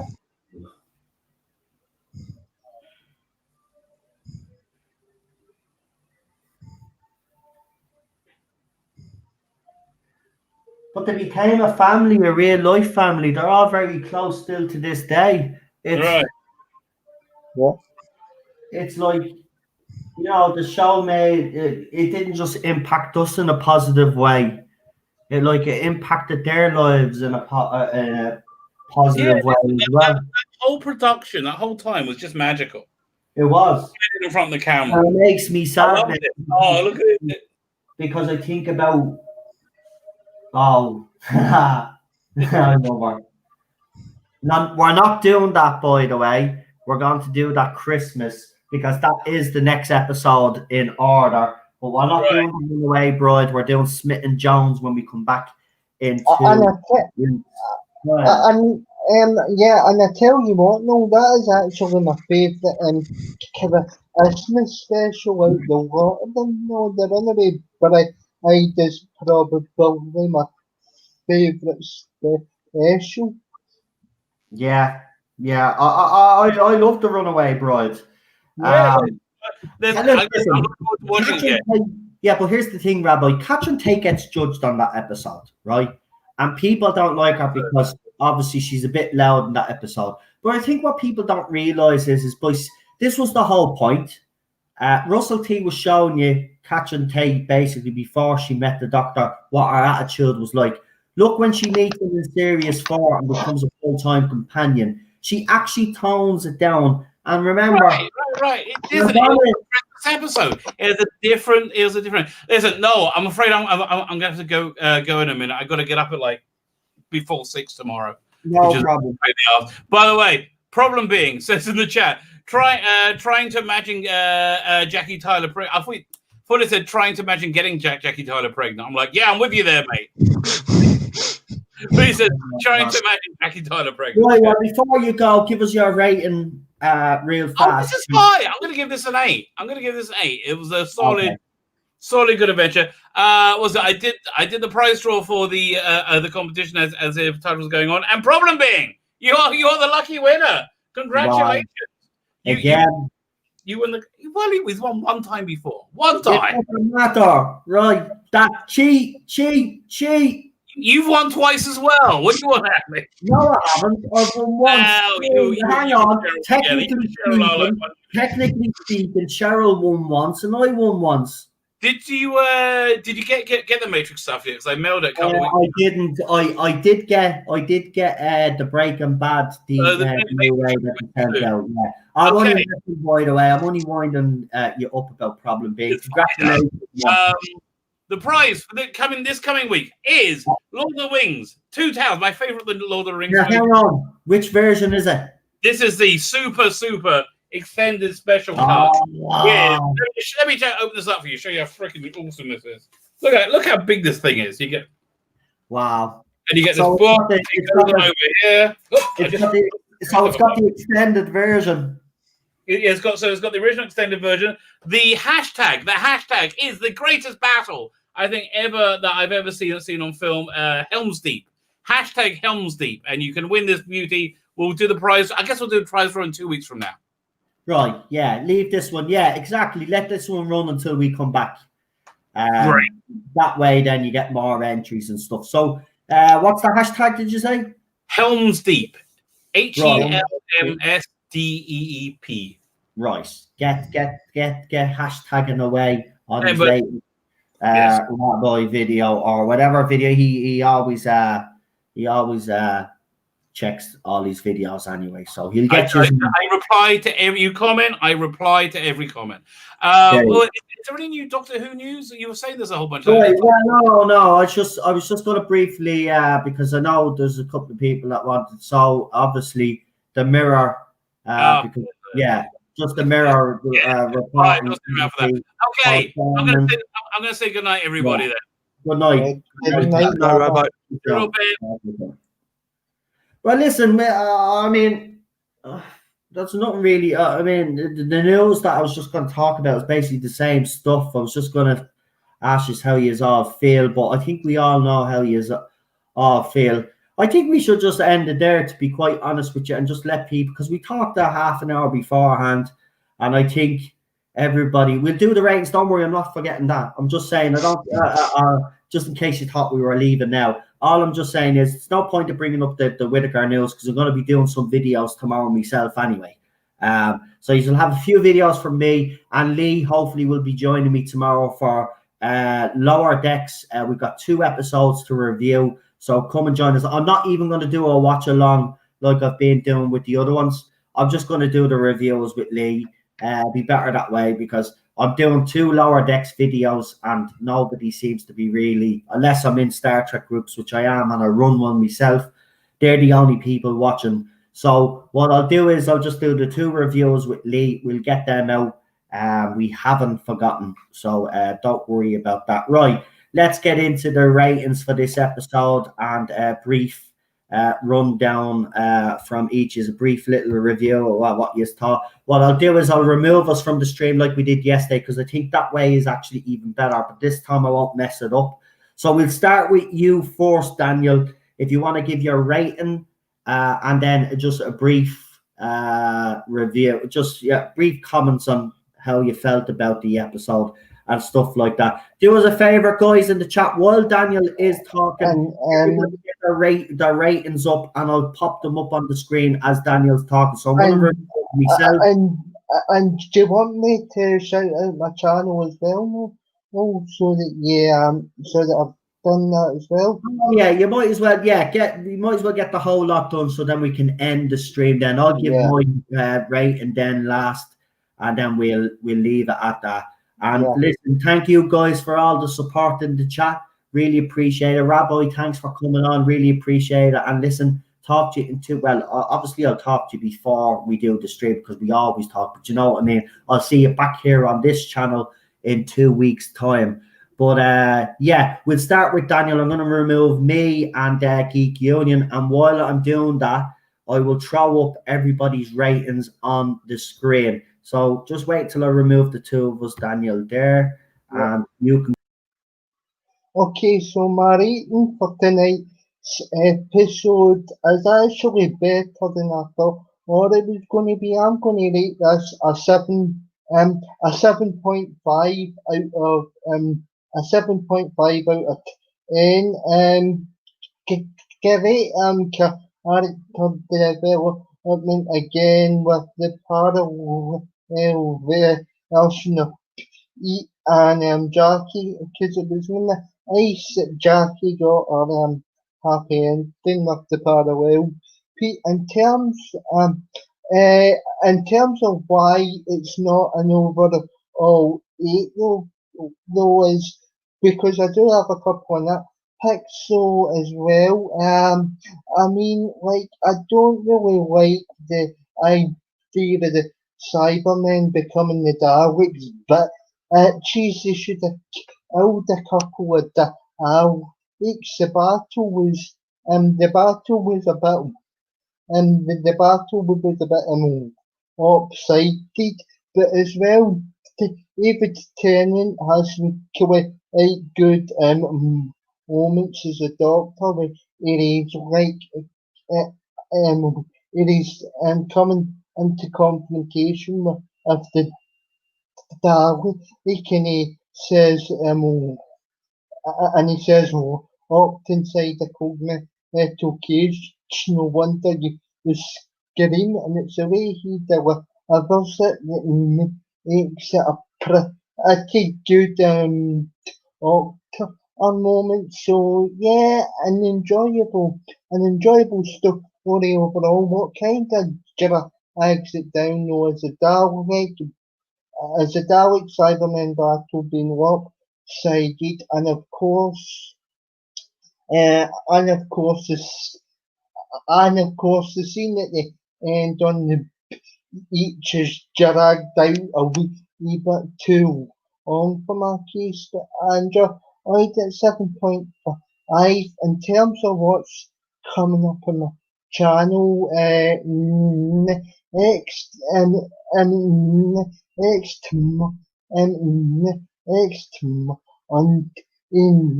I have the Sarah Jane Adventures appreciation chat with Bill on it.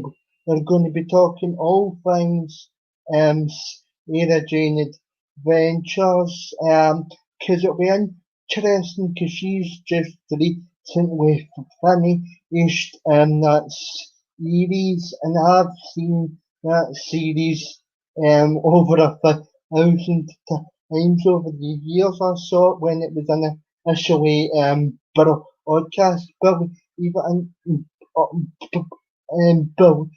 not. So that'll be a very interesting and enjoyable stream because I've actually wanted to get Bill Bonnet on for ages, but as well thinking of doing some stream for Charlotte as well, reviewing the new and fan made audio series that came out, and we're also going to review the Dalek Animation Time Lord Victorious 5-part series together as well, amongst other things, and I might as well think on some big funny reviews as well to the end of the year, and as well you'll probably hear from me again calling in on the phone-ins, the TARDIS on ops phone-ins, but like in terms of my other account, you can follow me in Twitter itself at the 22 and subscribe to Geek Union Rabbi and always with please, and join my Facebook, get Daniel's YouTube Hub if you've got a channel, or if you want to or if you just want to stay up to date with all the projects that the producer doing. But until then, guys, stay safe, and I'll see you in a couple of weeks for the Smith and Jones streamer. I'll also take care and stay safe.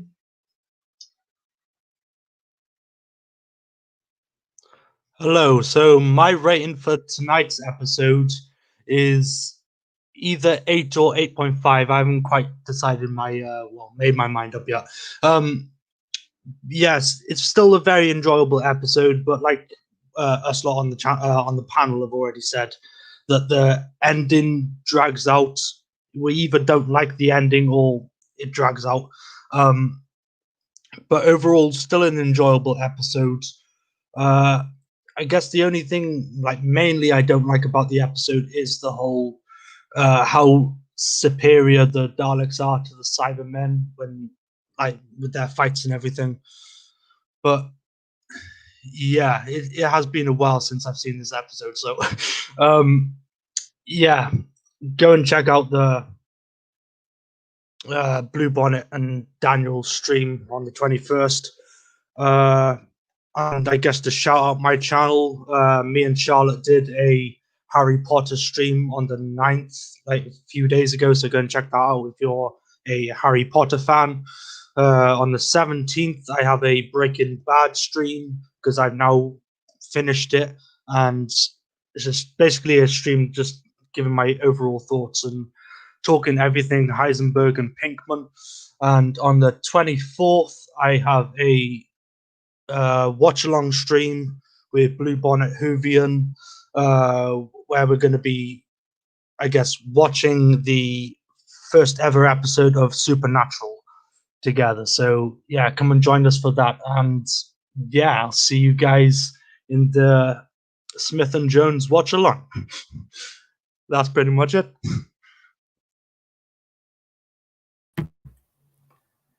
Oh, now it's me. Okay.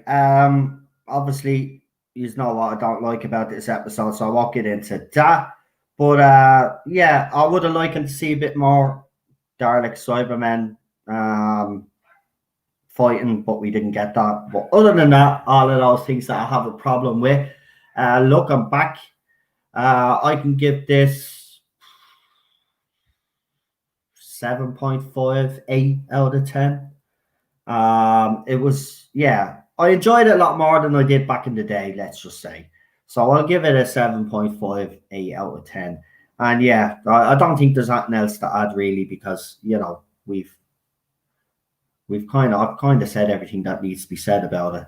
But yeah, as Daniel said in Geek Union, 2 weeks we've got obviously we start Series 3. So I can't wait for that one. But that's it, folks. We're done. I'll bring the lads on just real quickly, just to say goodbye. But we're done now. So I hope you enjoyed tonight in the chat. I certainly did. And I hope everybody on the panel had a good time. Well, that's obviously most important. With that. So that's good as well. Don't forget to subscribe to all the channels, including mine, if you don't mind, if you haven't already. But certainly do subscribe to the other lads as well, and ladies that do be on the panel. All the channels that do feature over the weekend, just subscribe to them if you haven't, please. And I think that's it, yeah. So everybody in the chat, thank you very much. Really appreciate it. Me moderators, well done. Thank you for keeping the chat sane.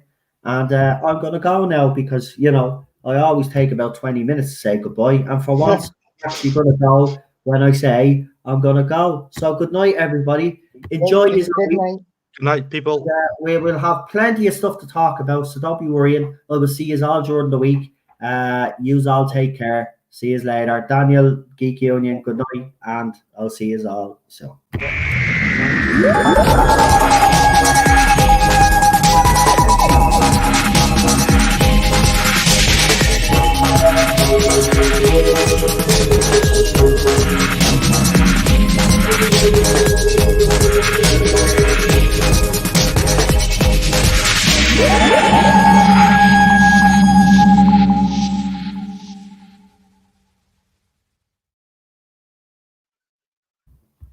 Goodbye.